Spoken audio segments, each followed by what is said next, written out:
Have you just realized that someone is using your secrets or threatening to expose them, and you feel frozen, confused, perhaps overwhelmed? If you're facing blackmail, you're not imagining it. This is a real and growing threat. In fact, the global rise in cyber extortion was dramatic, a 39% increase in reports of cyber extortion in just 1 year.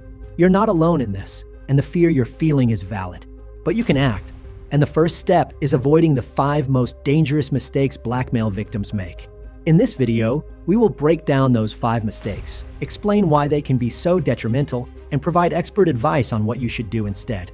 Make sure to like the video, subscribe to the channel, and turn on notifications. We are constantly adding to our educational cybersecurity library with videos just like this one. Number 1. Paying the blackmailer. Why this only makes things worse. It may feel like the obvious answer. Give them what they demand to make it stop. But the truth is, paying almost never solves the problem. According to our experts, once a payment is made, it signals compliance and can encourage further demands. Much like ransomware victims discover, paying the ransom doesn't guarantee deletion or cessation. In Q3 2025, only 23% of extortion victims paid, and still the threat persisted. Similar trends appear in blackmail cases. Of the victims who pay, roughly 40% receive daily threats, with almost a quarter receiving multiple threats per day. What you should do instead: do not pay. Lock your emphasis on choosing to preserve evidence and contact professionals. Paying gives the attacker control and takes it from you. Number 2. Deleting evidence. It could be your lifeline. If you're being blackmailed, you might feel the urge to erase chats, delete photos, or reset your device in shame or panic. Don't. That destroys the very proof investigators or digital forensics teams need to trace the attacker, verify the threat, and build a case. Gathering every piece of communication is a critical step. Anything that is relevant to the case will be helpful when reporting the crime and fighting your case. Furthermore, deleting or altering evidence in any way can jeopardize its admissibility in legal proceedings. What you should do instead: keep all original messages, screenshots, and logs. Do not factory reset your device, delete any data, or block the perpetrator. You will want to make sure to store your evidence in a separate, secure location. Your best hope depends on the digital records of the incident. Number 3. Trying to handle it alone. A tall task for anyone. Your instinct may be to hide this, handle it personally, and never involve law enforcement or cybersecurity professionals. That's a big risk. When you don't report, you delay investigations, lose recovery time, and might make matters worse.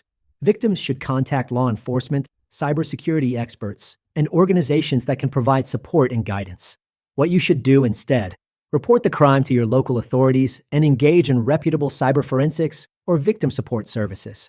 They'll help preserve evidence, coordinate with platforms, and guide you through the next steps, so you regain control rather than remain in limbo. Make sure to address your mental health and seek the support you need to navigate the emotional toll. Number 4. Engaging or negotiating. Why you shouldn't take the bait. When the attacker sends threats, it can be tempting to reply, negotiate terms, hack back, or hire online removal services that promise quick fixes. Do not. These actions almost always lead to escalation, increased exposure of private data, and make attribution harder. Our experts warn that unmanaged attempts to outsmart the blackmailer can rapidly backfire. What you should do instead: use delay tactics to avoid divulging any further information or negotiating with the perpetrator. Do not attempt to settle with the attacker yourself, and do not trust unverified removal services. Document the interaction and hand over evidence to professionals with experience in blackmail recovery. Number 5. Failing to secure your network. Leaving the door open to further attacks. Even while you grapple with the threat, the attacker may still be on the sidelines with access to your email, social media, cloud storage, or device. If you leave passwords unchanged, leave two-factor authentication off, or ignore the possibility of account takeover, you're giving the attacker further leverage. Research shows that multi-factor authentication and strong access control are essential to prevent credential stuffing or SIM swapping attacks. What you should do instead: immediately change all your critical passwords, enable two-factor authentication, review recent logins, check for suspicious devices, and preserve logs for investigators. Secure your accounts as your next move after preserving the evidence. Recovering from blackmail. take back control and protect your future. If you're facing a blackmail threat, take a deep breath and then act. Don't pay, don't negotiate, don't erase, don't leave your accounts insecure, and most of all, don't take this on alone. You can recover control by responding fast, preserve every piece of evidence, secure your digital world, report the crime, and work with professionals who understand what to do. You deserve support, you deserve safety, and the right path is within reach. Help is available, and you can find it right here at Blackmail.HelpLine.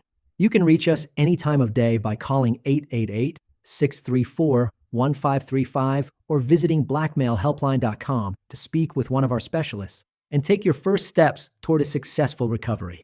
Helpful links and resources. To learn more, visit our website at Blackmail.HelpLine.com. The link is in the description below. Feel free to leave a comment with your questions or call us directly at 888-634-1535. Thanks for watching. Please like and subscribe, and let us know in the comments if you'd like us to cover more cases like this. See you in the next video.